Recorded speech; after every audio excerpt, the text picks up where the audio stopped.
गुरु का आदर करना है, आचार्य का आदर करना है, ब्राह्मण का आदर करना है और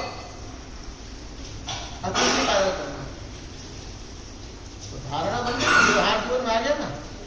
पहले सूक्ष्म वृत्ति आई, फिर पुष्टता हो गई, धारणा आ गई और धारणा से फिर हमने उसको उतरे, व्यवहार में आ गए और व्यवहार में आए तो हमने उसको जिया कि मातृ देवो भव, पितृ देवो भव, आचार्य देवो भव, अतिथि देवो भव।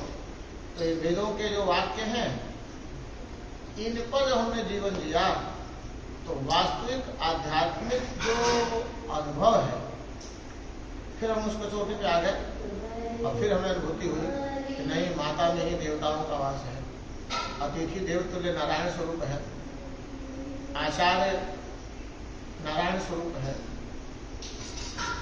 तो जब ये हम जीवन में इसको फॉलो करने लगे, इस पर हम आचरण करने लगे, इस पर जीने लगे, तो हमें पांचवी बात आती है निकल करके, नर ही नारायण है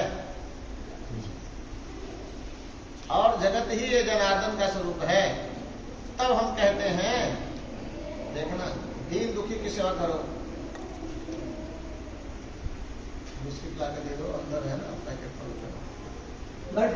हाँ, नर ही नारायण है, नारायण का स्वरूप नर ही है। क्यों? उसमें भी वही आत्मा है जो आचार्य में है, माता में है, गुरु में है, भगवान में है। तो आत्मा ही परमात्मा है, आत्मा स्वयं परमात्मा। लेकिन ये जो अपूर्णता है माया के कारण, जीव भाव के कारण, देह के कारण, अज्ञान के कारण, अब वो जब हम गुरु के समीप आते हैं तो हमारी जो मान्यताएं हैं देह बुद्धि की, धन बुद्धि की, अज्ञान बुद्धि की, जो मान्यता अपूर्णता है, मैं शरीर हूं, तो ये जो हमें अपूर्णता की ओर ले जाता है, दुखी करता है, सुखी करता है, ये वृत्ति तो है। दुख सुख कौन? हमारे वृत्तियों के कारण होता है।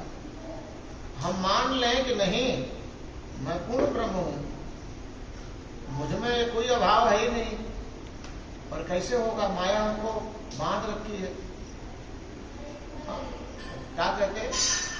मर मर गया शरीर, माया मरी न मन मरा, माया मरी न मन मरा, मर मर गया शरीर। बस हमारा जो जीव भाव है, जो हमें अपूर्णता की ओर ले जा रहा है, बस वहीं से हमें यात्रा प्रारंभ करनी है। पूर्णता की ओर चलना है, पूर्ण ब्रह्म को प्राप्त करना है, उनको जानना है, उनका अनुभव करना है, उस परमात्मा को प्राप्त करना है, अज्ञान को मिटा करके ज्ञान प्रतिष्ठित कर देना है, और बस अपने स्वरूप में निष्ठ होकर के और उस अमृत को, उस अमृतत्व को प्राप्त कर लेना, पी लेना, बस। इसलिए सोई आत्मा सो परमात्मा। जीव हम तब तक थे, देह भाव था, अब देह है, अब आत्मभाव है। इतनी बात। वृत्तियों को ही सघन पुष्ट कर देना है, अपनी धारणा को ठीक करना है, और धारणा ठीक हो जाएगी तो विचारणा, व्यवहार, चिंतन, मनन और स्वाध्याय सब ठीक हो जाएगा। तो बड़े छोटे सबके प्रति आदर, कोई कन्या है, कोई माता है, कोई बंधु है, कोई सखा है, कोई भ्राता है, कोई गुरु है, देह तो सबका है, पर व्यवहार के लिए हमें उत्कृष्ट सबसे अलग अलग भेद व्यवहार करना है। और व्यवहार करने की एक आदत आ जाएगी, एक कला आ जाएगी, तो आप सबको संतुष्ट कर लेंगे। अन्यथा संसार में कोई जल्दी संतुष्ट होता है नहीं। मेरे भी इतने शिष्य भगत हैं, बहुत सा उनसे संतुष्ट है नहीं, तो मतलब अब मेरे से क्या संतुष्ट होना है? गुरु जी से क्या संतुष्ट होना? गुरु जी से संतुष्ट ये होना है कि कुछ लोग सोचते हैं गुरु जी को बहुत मानते हैं, यही है गुरु से, और कोई नहीं। मैं तो सदा सबका हूँ, सबके लिए हूँ, सबका ही रहूंगा और सब में हूँ, मेरे में सब है। मेरी धारणा ये है, मेरी वृत्ति है, मैं सब में हूँ, सबका हूँ, सबके लिए हूँ और सब मेरे में है। ये मेरी धारणा है। और ये जब तक नहीं आएगा यानी अगर किसी के प्रति अगर निंदा या द्वेष या घृणा बुद्धि रही तो भगवत प्राप्ति नहीं होती। भगवत बुद्धि बनेगी पर भगवत बुद्धि जो है एक अक्षुण निरंतर वो अनंतता उसकी प्राप्ति दिव्यता कोई भव्यता की प्राप्ति अगर आपको चाहिए तो घृणा बुद्धि छोड़ दो। जो जैसा कर रहा है वो करने दो।